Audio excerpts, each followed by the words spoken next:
It's David Wildstein at the New Jersey Globe. I am joined with U.S. Senator Andy Kim, U.S. Senator just very recently from the state of New Jersey. I'm sure Cory Booker will remind you you are the junior senator Every day. from the state, and that's and he got that for a number of years, and I guess that's his turn. But Senator Joey Fox wrote, had a great interview with you recently, and he wrote a story for the Globe about what kind of senator you want to be. And I thought it would be interesting to sort of do an exit interview with you about your three terms in the House of Representatives. And I mean, this is sort of, you've got a new job.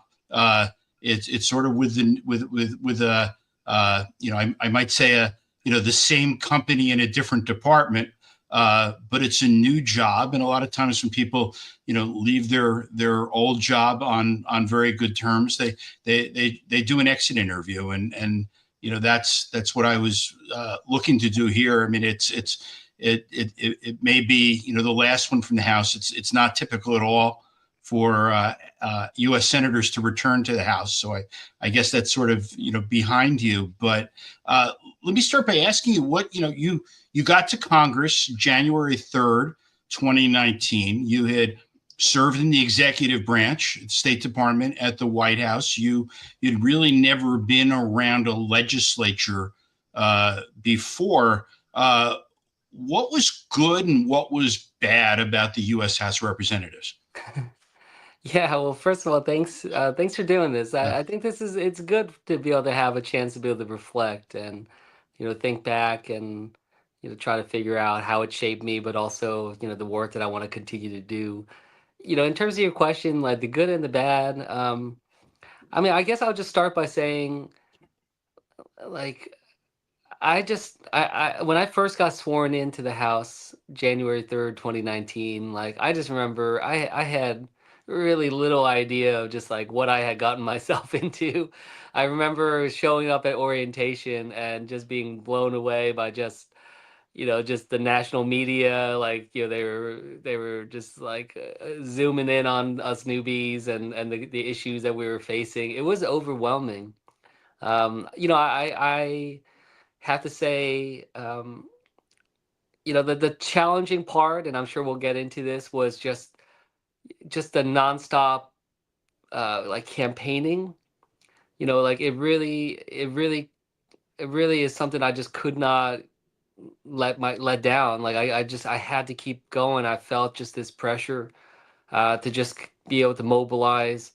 And that was really hard, just not feeling like I took a break. I do feel like, I mean, just right now, having finished my fourth election in 8 years, I feel like I've been campaigning nonstop for about 8 years, and it's exhausting. I feel tired. Um, the good side, though, is it was really amazing to be able to get to know another branch of government.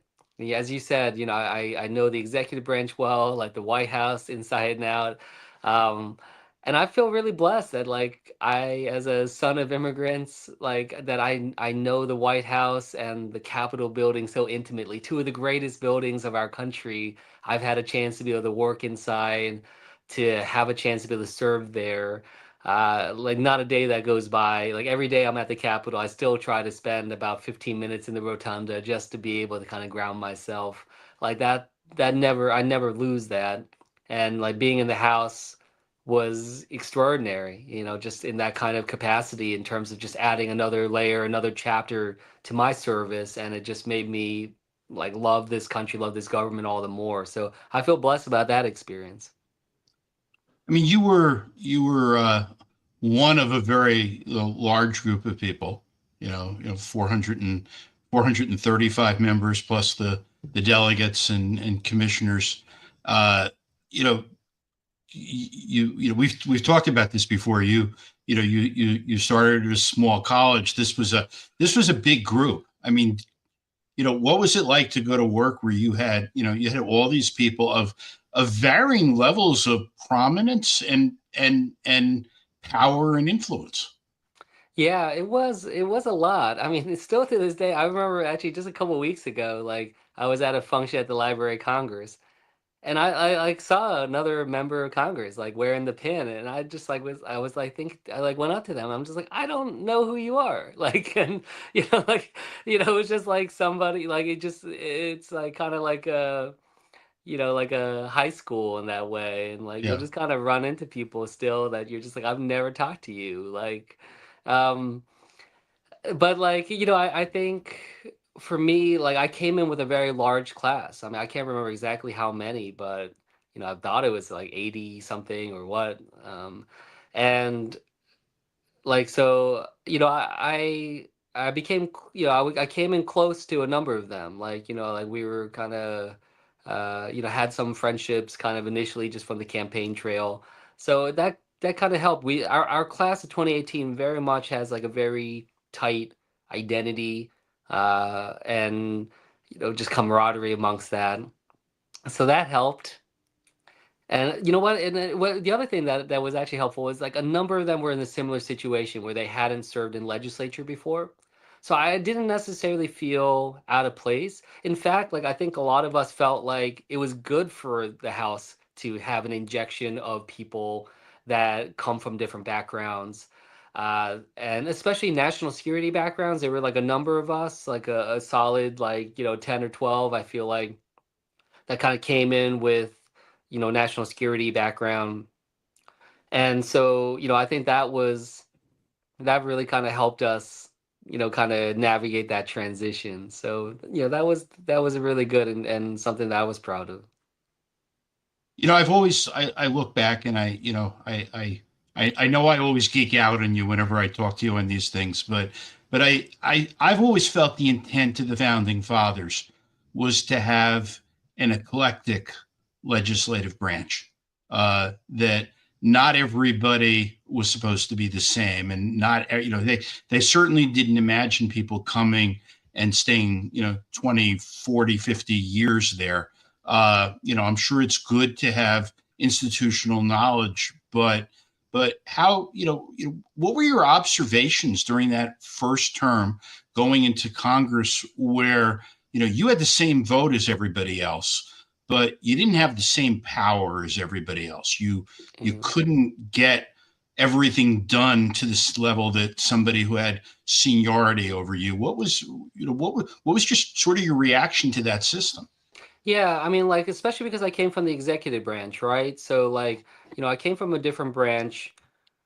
And I think that this was something that I really came to understand on the House side. Like the concentration of power is too much. It shouldn't be that strong. Like, I feel like I feel like the Speaker of the House has more control over the legislative branch than the president does over the executive branch. Like, just in terms of like how much that one person can basically dictate the legislative agenda of America, and that's just too much.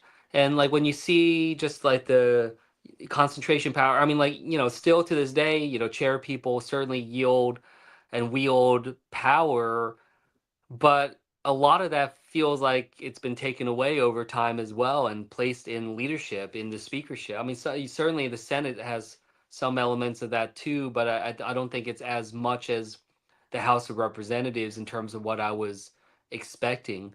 It was frustrating at times, especially in 2020. In 2020, I was one of only 7 Democrats in the country to win a district Trump won, and our House majority was only 5 votes.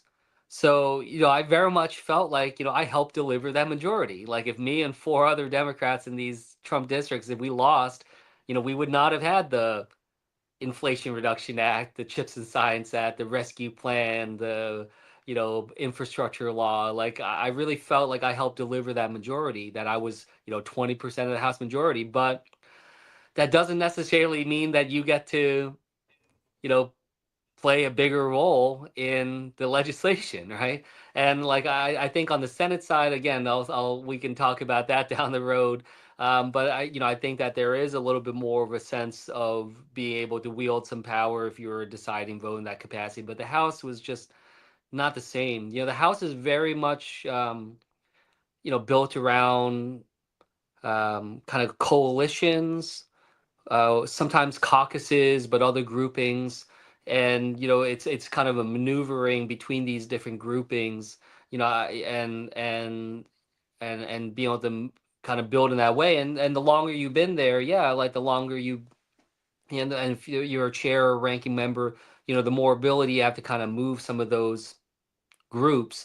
But it's a real challenge. It definitely has a lot that I looked at and just, really felt like, there's so many better ways to be able to kind of navigate this. But again, the main takeaway was about that concentration of power that still to this day, I think is a problem. And I think that's the kind of issue that, like I'm open to term limits. I've thought about that. And there's actually a bipartisan group of us in the House that were talking about term limits for Congress, for the Supreme Court. But like I do feel like if you just do term limits and you don't address like the money in politics, you don't address like the gerrymandering, you don't address like this concentration of power, you're not really getting at it. Like the key, like the thing that you try to think through is like, what is it that you're actually trying to achieve? And what you're trying to achieve is a government, elected officials that are more beholden to their people that they serve, their constituents. But if you don't solve the big money and the donor class and all that, you're just going to have people cycling through at shorter intervals, but they're still going to be beholden. In fact, they're now going to be thinking about their onward jobs, so like they may be, having conflicts of interest or doing things that might set up their next job, Mhm. so I think that that's something I've been trying to unpack and try to figure out what does that actually mean in terms of reforms.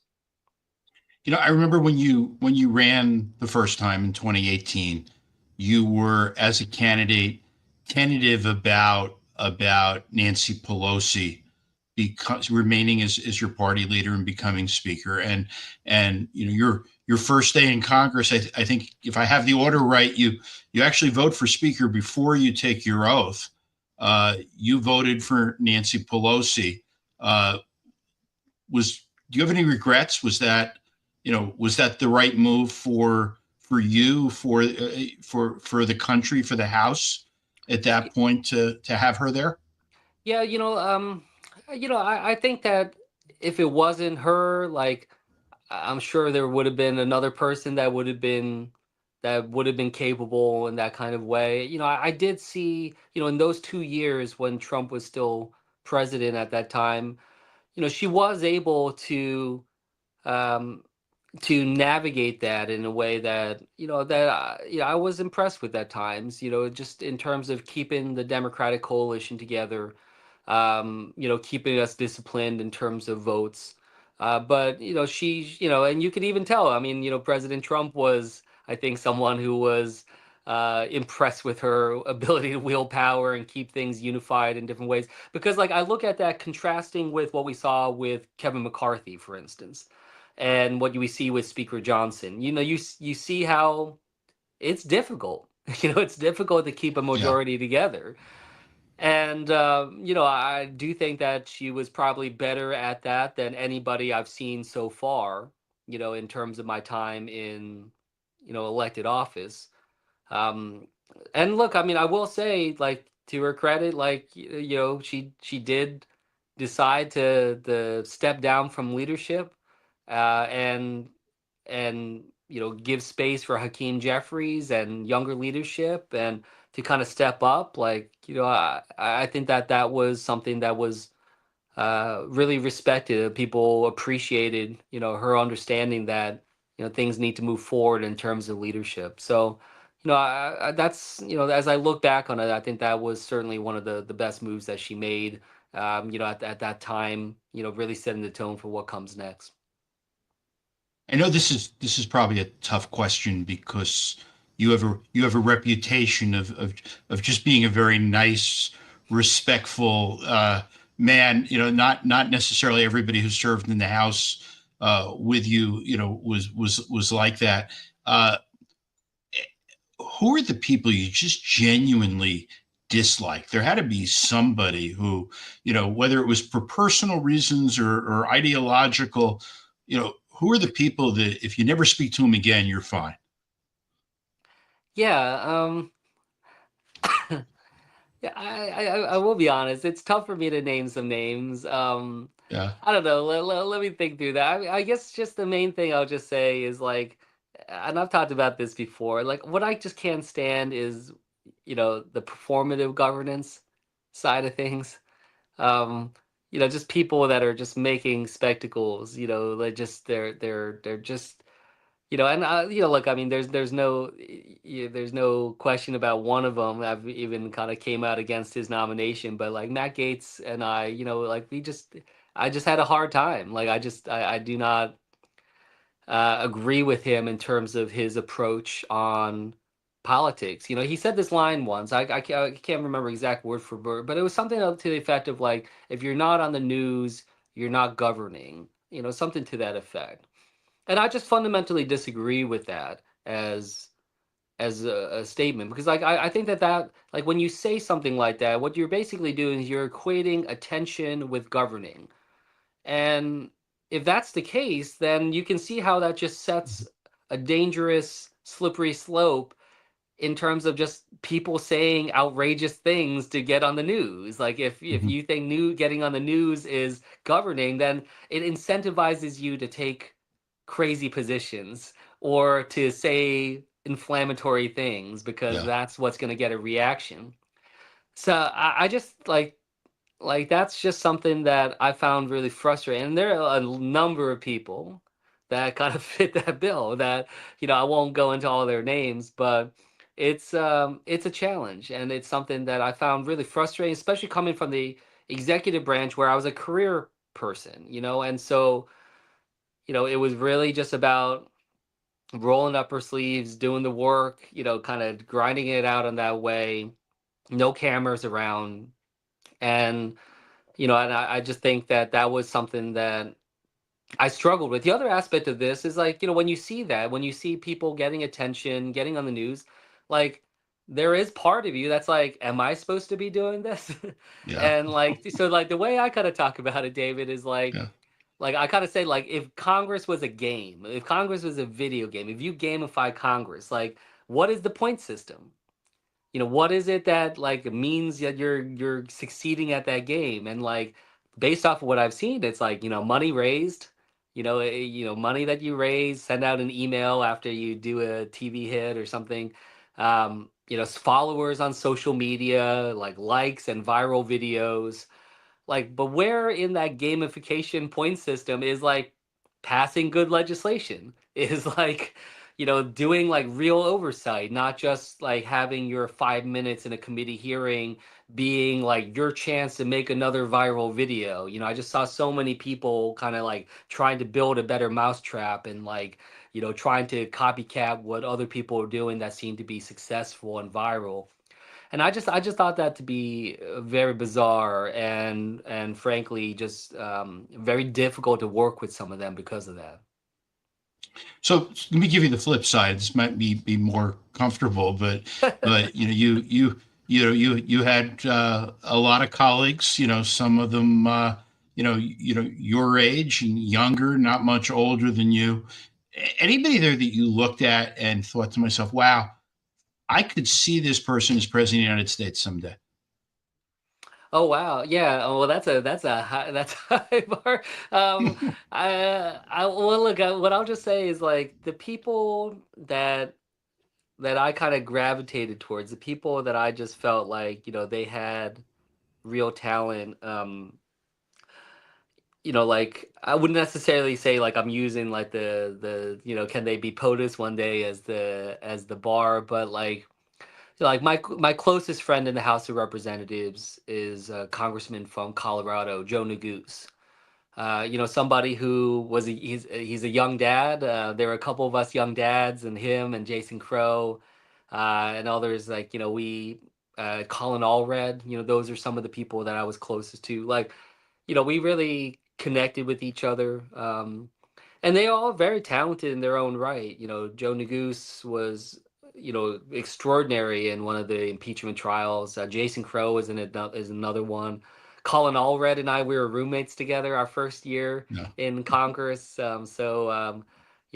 and a former, NFL player, the but like, I was blown away by his campaign for Senate, and I wish he had pulled it off. It was a tough year, but look, like if Colin Allred won that Senate race in Texas, immediately people would be like, he's gonna run for president. Like those are the kinds of people that, that we would kind of want, people that have those really extraordinary stories.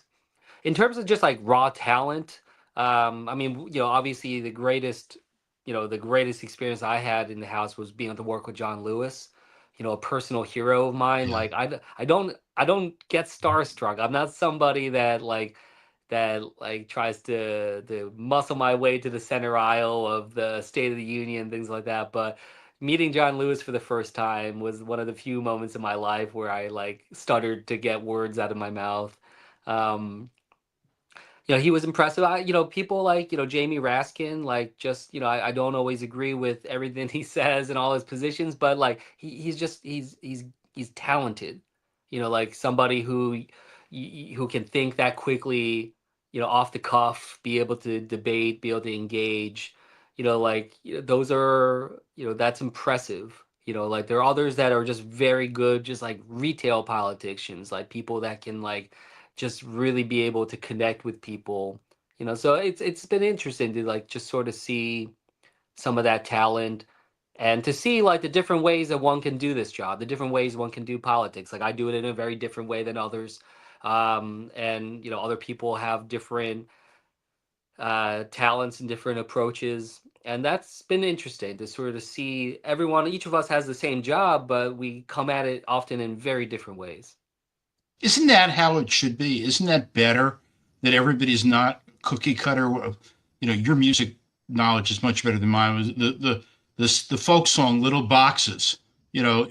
Full of ticky tacky, and Yeah. you're not all supposed to be the same. You're all supposed to be different, and then collaboratively, that again, I think that's what the founding fathers wanted, is a group of different people with different experiences and different styles who can then come to Washington, collaborate, and write, solve real problems and advance the country. Yeah. Uh, Yeah, I mean, I think that's right. The challenge, though, is like in the recruitment and the capacity to run a campaign, that narrows it dramatically.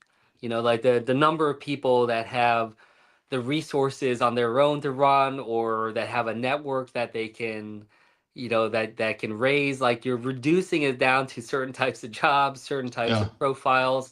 And like I just remember the first time when I was first running, and the first question is always like, how much can you raise? Well, actually, back then in New Jersey, the first question was like, can you get the line, right? And hopefully that's yeah. going to change now.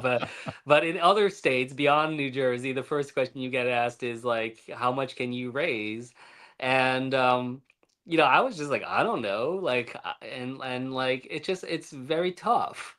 And like what I found going through that process is that it's not just about how much time people spend raising money that's a problem. It's that it affects fundamentally the kind of people that step up to run for office to start with.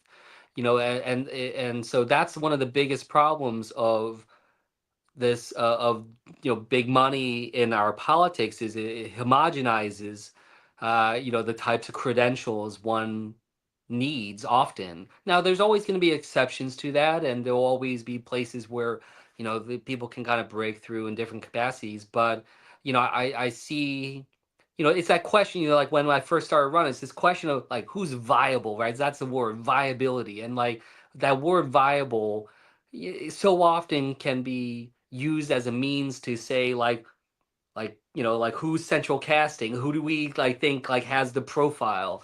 And that can be very, very, very difficult, for some people that come from different backgrounds, just being dismissed. And then when you're in Congress, yeah, like there is a,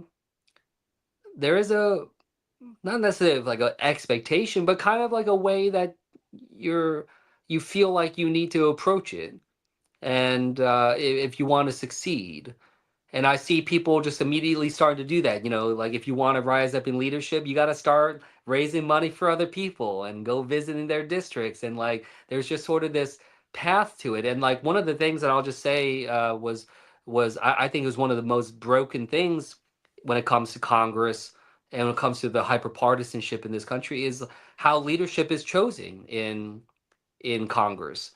Like I was in a competitive House district for my time in Congress, and you, I don't have the time to like raise money for other people because I'm raising it for my own races. Yeah. And there's just sort of this feeling, like this understanding that like if that's your situation, you're not going to rise up in leadership. Like the people that rise up in leadership are often from the deepest blue, deepest red seats because they have the time to not worry about their own race and instead raise money for others and go visit their districts and spend time, meeting like different groups and raising money into, PACs and super PACs, leadership PACs, because they don't necessarily need it in their campaign in the way that I Yeah. did. So like, that's the kind of stuff that like that frustrates me, and some of the challenges that you see in terms of how people find themselves and what paths they take in Congress. And I guess as we spoke earlier about, not every member of the House is equal, and you're very much, a circumstance of your own geography.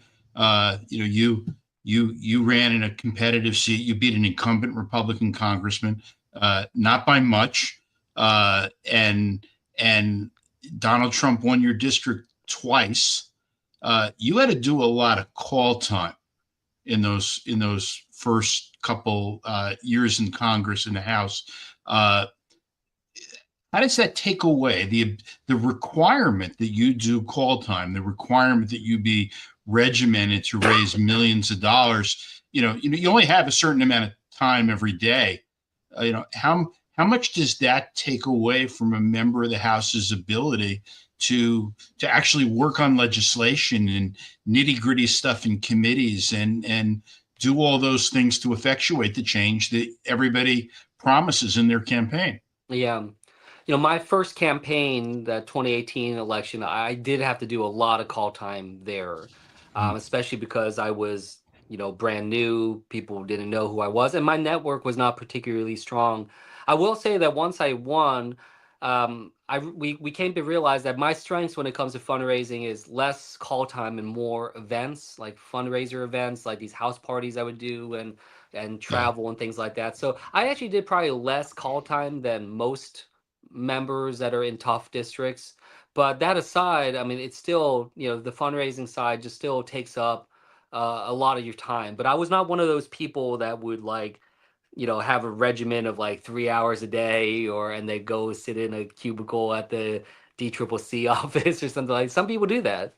That was not kind of my approach, but it nonetheless takes a lot of time, and and that kind of frustration. Now, what I will say is like, I was proud that I won a district Trump won in 2020. I was proud that I could help deliver the majority, like especially that 2020 election. Like I went into that election very much realizing that like I could lose this thing. Like I approached my first 2 years in Congress with this, understanding like this could be it, and then I would probably go back to, being in national security, try to work in that kind of field again.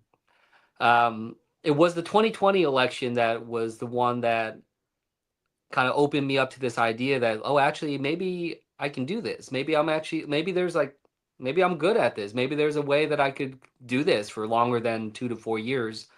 I originally came into office thinking that I would just kind of do it through this Trump era, like, until yeah. whenever, he was kind of no longer on the stage, which unfortunately is turning out to be a longer period than I was hoping. Um, but like that was kind of the approach that I had kind of taken.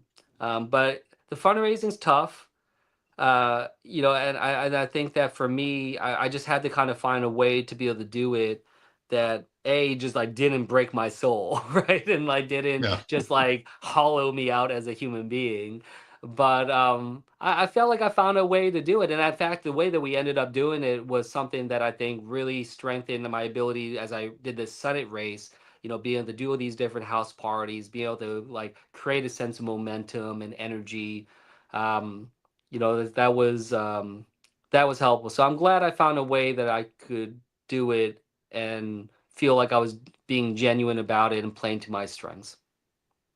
Yeah, I mean, I want to, go back to, literally your house office. One of the things that I was, I noticed on your social media early and kept watching it is you had this tally board in the office of the number of casework issues. I mean, this is one of the reasons you're elected, is to help solve people's problems within your own district that they were having with the federal government.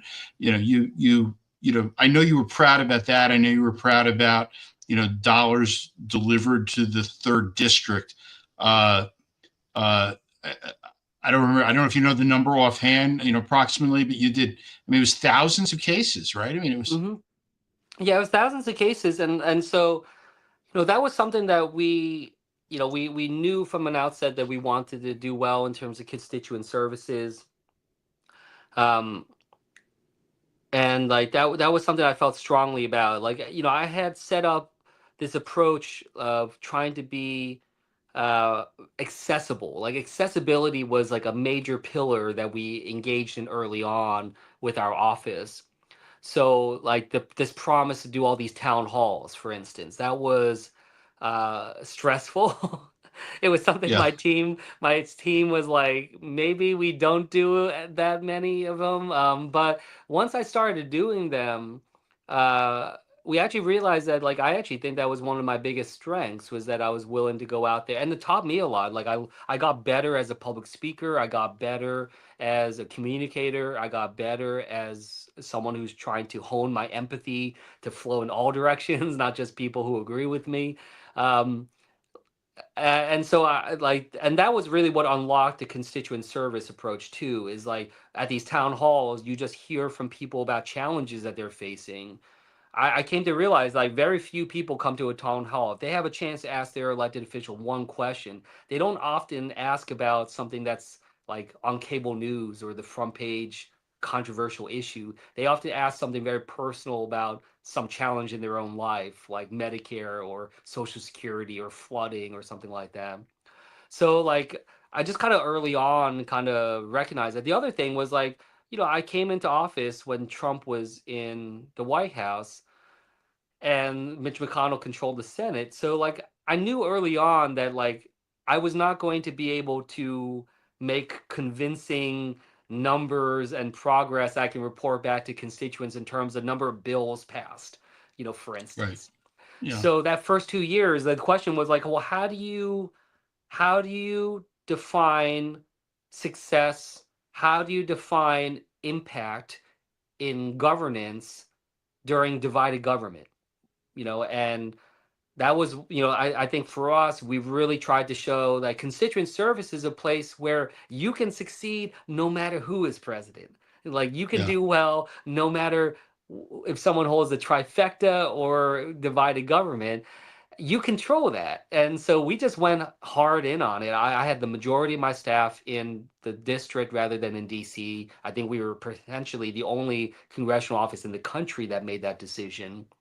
Um, and there were trade-offs. It meant we had a smaller policy team. It meant, smaller comms team.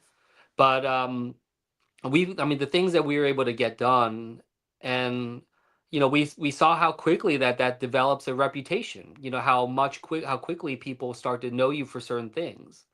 And the last thing I'll just say on this point is, um, I am so grateful for my staff. And I think that that's something that we don't always give credit where credit is due. They're the ones that are grinding this out. Like I'll have someone stop me at Wegmans and be like, "Thank you so much for helping me on this issue about Medicare for my mom."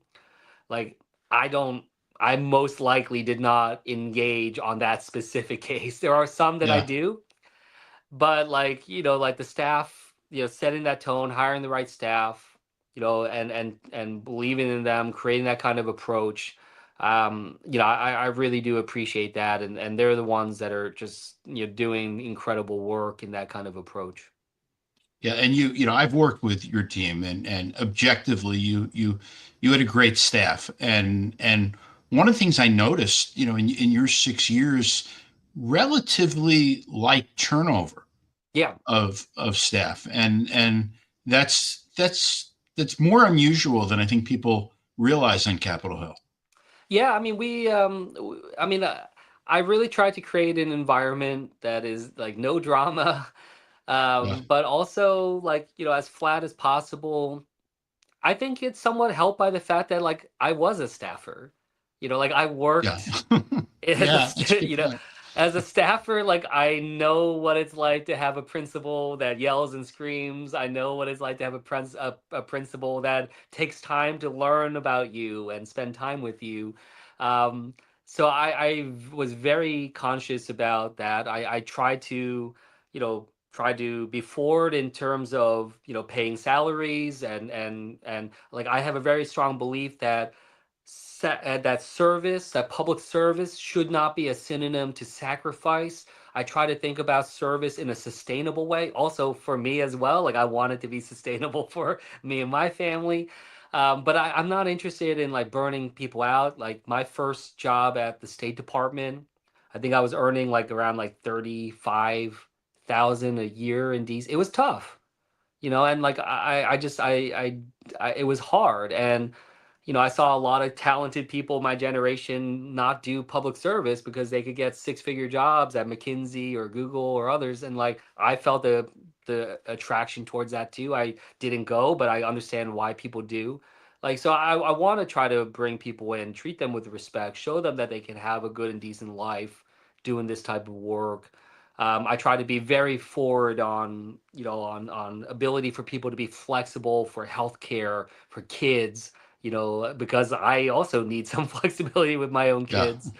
yeah. Um, I never ask somebody to pick up my dry cleaning or I drive myself to pretty much everything. Like I just like I try to do things in a way that engages. So I'm proud of that we had little staff turnover, um, and that we try to create an environment that people um, like to be in, and want to do the Yeah. work because they're just like a lot of them are young. They just want to serve, and I admire that so much because I know that's sometimes unfortunately kind of rare these days that you have people that want to dedicate their life to service so badly. As one of the things, and this, before we wind it up, because I know your time's, it's always been valuable, but it seems like, wow, Andy Kim's a U.S. senator. He's got to have, better things to do in the evening than spending all this time with me. So I do appreciate it, but when you were running for Congress the first time, and when you first began your service in the House, you had a really vibrant, impactful daily newspaper anchoring your district, the Burlington County Times, and we've seen that paper, go from being really important with a wide readership to, it's sadly just a shell of its former self. How do you know, how do you see the media landscape? What's happening to the media in New Jersey and across the country? Small papers not being competitive. Uh, how how how how scary is it that a member of Congress might not be able to communicate to their voters what they're doing for them without paying out of their own campaign funds to do so? Yeah. No, it's a challenge, and this is something that I get really caught up in here down in the political world of like so often in DC people are obsessed with this question of like what's the right message, and that's obviously a very important question, but like there are also like two other questions I think are so important. Another one is like who's the right messenger, and the third one is does the message you're trying to convey actually reach the people that you're trying to communicate to? And so often the answer is no.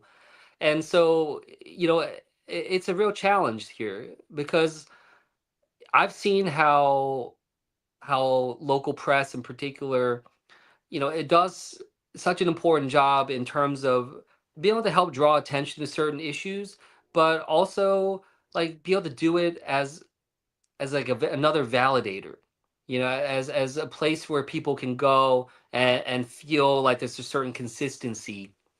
And like I think that that's what we're losing right now. Like, look, I started my own newsletter during COVID times, and I tried to do my best to just provide straight information, and we had tens of thousands of people that were getting it.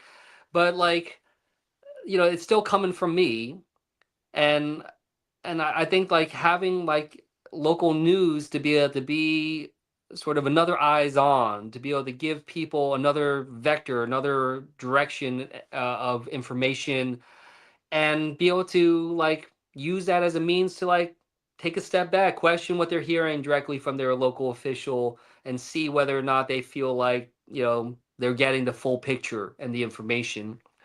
And I think that that's a challenge, and especially right now, because like what I often say is like information, and I'm not, I'm not the one that came up with this idea, but I'm a deep believer in it. But this idea that like information is no longer the scarce resource in our society; it's attention. Attention is arguably the scarcest,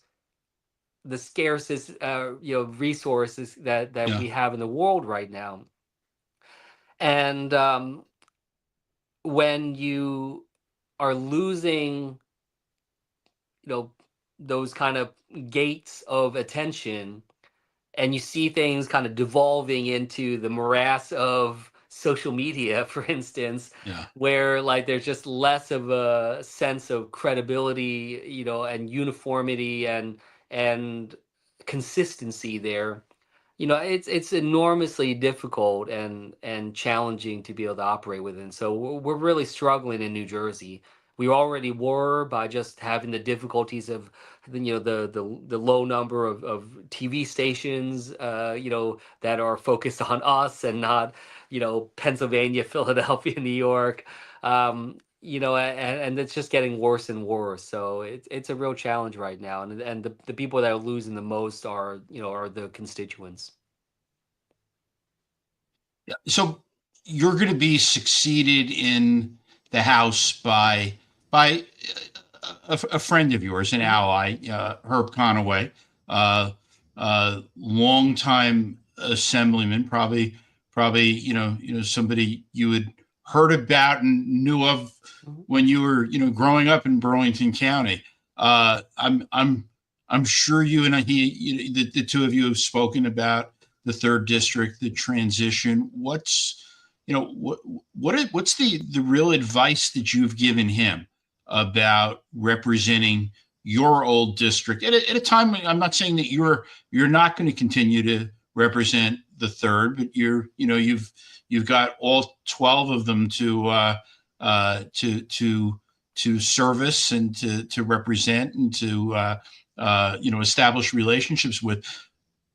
What's the best advice for Herb Conaway in order to follow in the footsteps of Andy Kim, or to be his own man and be an Yeah, effective congressman? I mean, like he has so much more experience as legislator than I have had. So Yeah. he's gonna do it his way, and he should. I've urged him, and he's gonna continue up with that focus on accessibility. I think that that's so important in terms of being able to navigate, and he'll find his own ways to be able to do that. But that was kind of the main thing that I encouraged him to keep up, is just really giving off that sense of accessibility, being there. And that's one of the hardest things that we're going to see on my end here as I'm in the U.S. Senate. I mean, like the U.S. Senate's in session in D.C. well more than the House is next year, for instance. And and going around a state of 9 million people. um, Herb has represented a good chunk of this before, and like I think building that personal connection as much as you can with people is critical.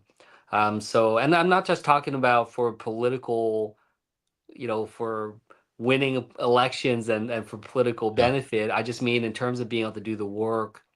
Um, So I know he wants to continue to try to do work with the Joint Base, with veterans, and that's something that was such a key part of the work that I did. Like one of the, if you ask me like what are my proudest achievements in Congress, certainly the prescription drug legislation that I was able to do in capping out-of-pocket costs, like starting this January 1st.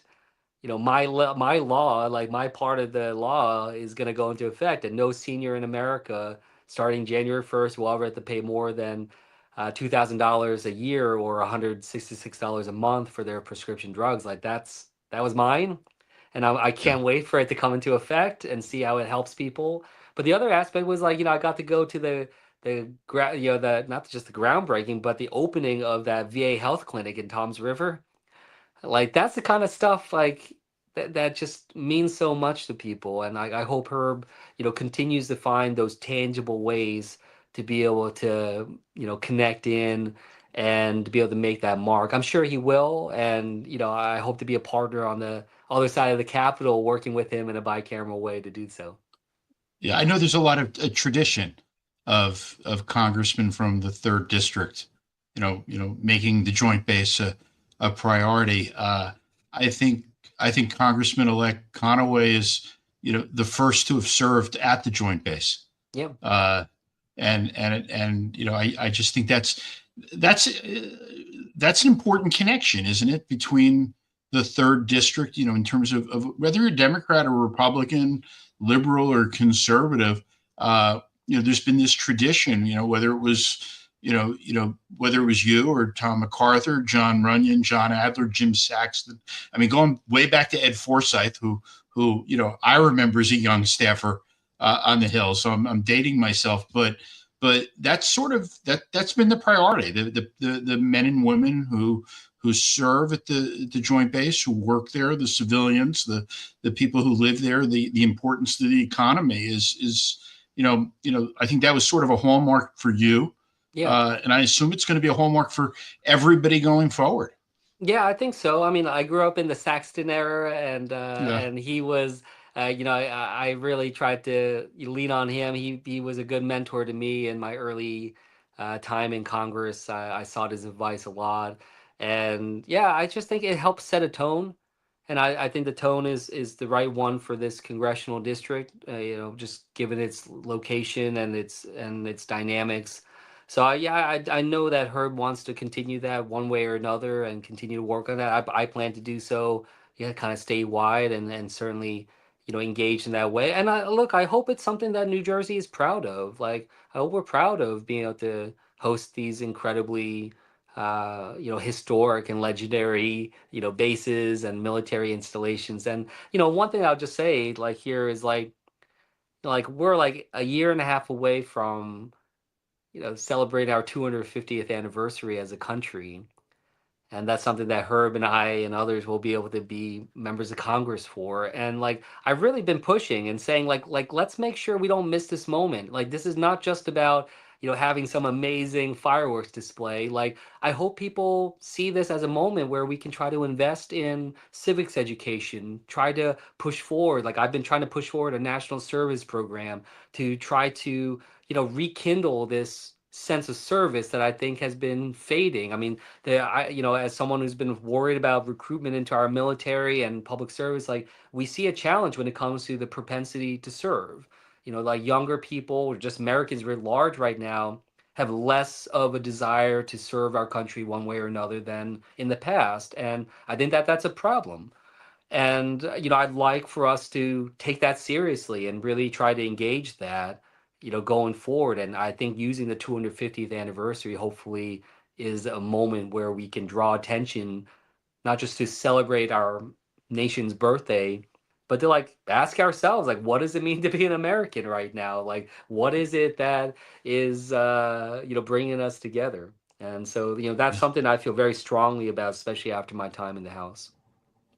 Yeah, and the last question, my final one is you and I always we seem to talk a lot about family, and the role of your the impact that your children have had, your sons on your life and your career. I mean, I think I've seen a photo of your oldest son in the Oval Office, and and he was with you when you took your seat in the House, and now here they were. You're sworn into the United States Senate. And now they're wearing suits on the Senate side of the U.S. Capitol. So let me close by asking you this: what do you think the perception of the House of Representatives is, as through the eyes of your own sons, and Yeah. having really grown up without any real impactful memories, other than their father being a congressman? uh what do they think of the House of Representatives? Do have they is this an institution that they've really liked? Do either your sons say, Dad, I'd like to be a congressman someday, or have they looked at it and said, wow, this is do they know already they don't want to do this, that they want to please their grandparents and be a doctor or a lawyer? So Yeah, my older son has for half his life, he's 9 now, he's wanted to be a marine biologist. The other one, I think, wants to be an engineer or a scientist or something like that. And so they can help fulfill those dreams of Asian parents that I fell short of.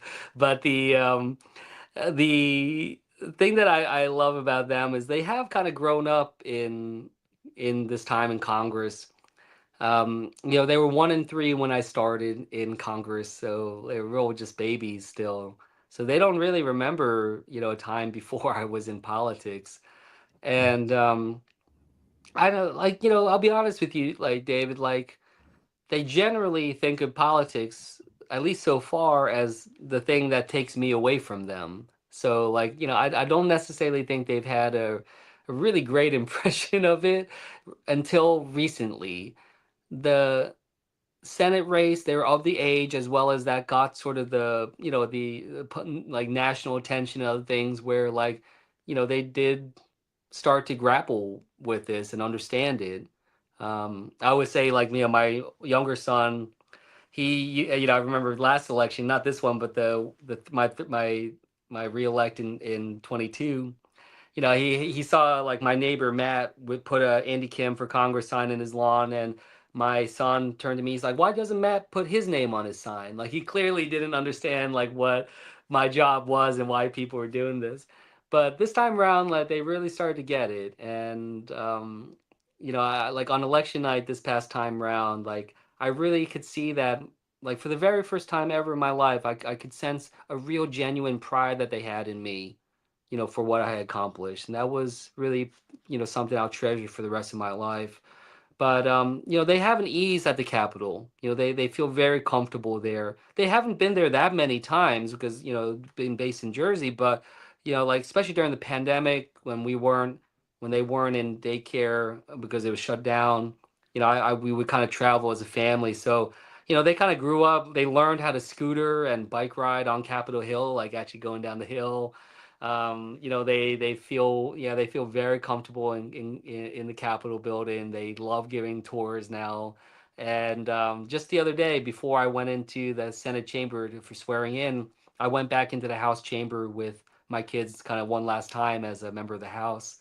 And like I could tell it was meaningful to them, and like I think that they've gotten to know that room. They've gotten to meet John Lewis. They've gotten to see me, deliver speeches there. Um, so I don't at this point think that they're gonna pursue politics. I could be wrong, um, but I think they will respect it. And I think they will respect it, and as they get older, hopefully they will, and they as they learn the fuller history of our country at this particular moment, I hope I hope down the road they're proud of what I did. that's great. I'm sorry, Mike. I cut out for that very last word of yours, but Senator Andy Kim, thank you so much. It's always a pleasure to talk to you, and I enjoy these little these chats that we have that aren't Yeah. they're just freewheeling about life experiences. I think it's important for elected officials to sort of have a more time than the 30-second soundbite to let everybody know who they are. So thank you very much, and it's always a pleasure, and hopefully we'll get do this again soon. Yeah, no, that's great. No, I always appreciate it. I always love chatting with you. So thanks for doing this. Thanks, Senator.